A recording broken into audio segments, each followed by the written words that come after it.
Well, you know, we've been last in so many things. So it just kind of dawned on me, wouldn't it be kind of nice to be first in something that makes sense?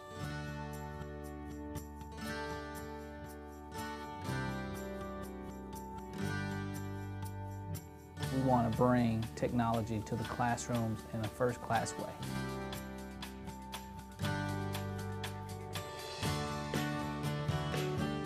This is the first city where it has been distributed large scale in the U.S. It's hard to describe unless you were here the day we actually put those laptops in the children's hands.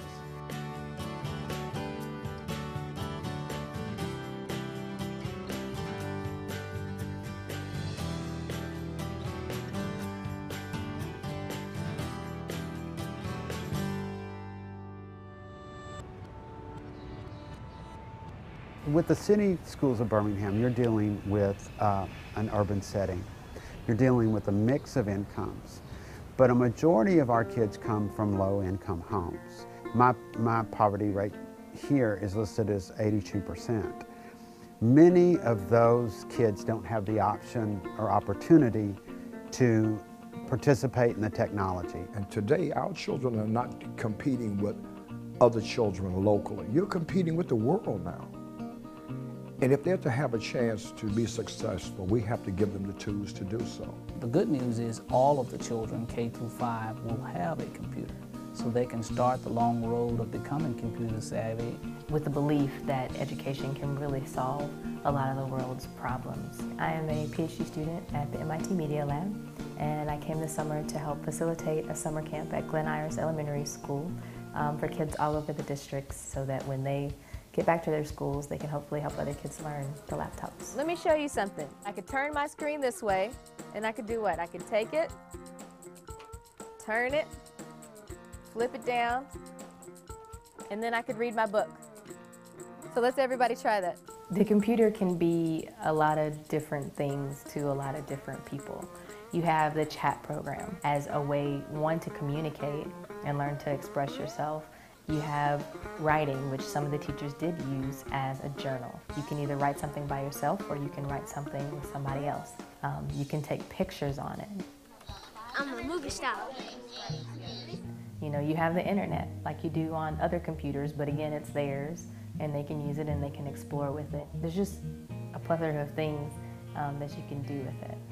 They had activity tables, and so each morning they choose an activity. They go to that table and they become an expert on that activity. And basically their responsibility was to teach themselves, knowing that later we would ask them to teach somebody else what they had learned. So they learned the programs on themselves. They would ask questions here and there, but for the most part we just asked them to jump in and dig in and find out what they could do. So they taught themselves a lot. In fact, they taught me so, which was really great. How you do that? How do you do that?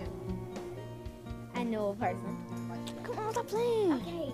So there was never any question in my mind whether or not they could master the computer. If you would take these kids and you give them the opportunity and put it in their hands and get out of their way, in 10 minutes they'll be teaching us how to do it, and that's exactly what has happened. And now I'm going to show you how can I make this move. It says when space key pressed, it will switch to costume 1, then it'll wait 1 second, switch to costume 2, wait 1 second, and then switch to costume 3. Watch. So the kids jump into it, they're excited about it. I mean, we would start at 8 a.m. and even if I didn't get there at 8 a.m., they would be there and on the computers. I wouldn't have to ask them to get to it. I sit in the office in the morning watching the kids come in before school. I mean, I got kids getting out of cars with laptops open. To sum it all up, they really did not want to stop working on the laptops. And these EXO laptops, they're cool, man. The theme for the camp was educating our communities about healthcare issues. UAB folks are going to come over here and they're going to help us learn about some health things like diabetes. And then we're going to do our own research. We're going to go on the internet and we're going to find out things on our own. And then we are going to use Scratch to create some campaigns that try to teach people about health. Their projects were either commercials, some did video games, They did the memorized cards where you have to match information with the vocabulary. We were like making a memorized game About diabetes. Yeah. Fat. about diabetic fats, like you have increased thirst. And you had type 2, then it's a known cure. And your mouth gets dry, and you have to take medicine and pills.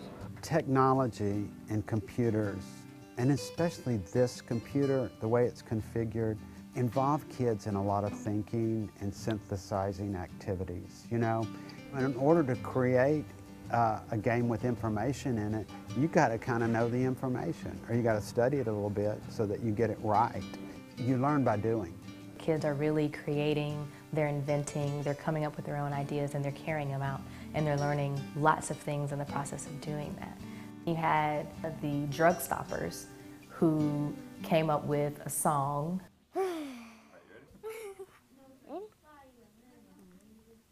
Start spreading those drugs around. Start spreading the drugs. It was sort of a commercial type of idea where they would say, you know, drugs are bad for you, drugs can kill you, but we don't do drugs because, you know, we're the drug stoppers. Very adamant about that. And then you had the brainiacs who wanted to teach people about different parts of the brain. So theirs was neat. They came up with this story that introduced a game. And it was actually a man who gets in an accident, and a robot takes him to the hospital, and then the robot shrinks itself and it moves through the different parts of the brain. And the different parts of the brain are a maze that he has to get through, and he's not allowed to touch parts of the brain or he'll hurt the brain and he'll have to go back.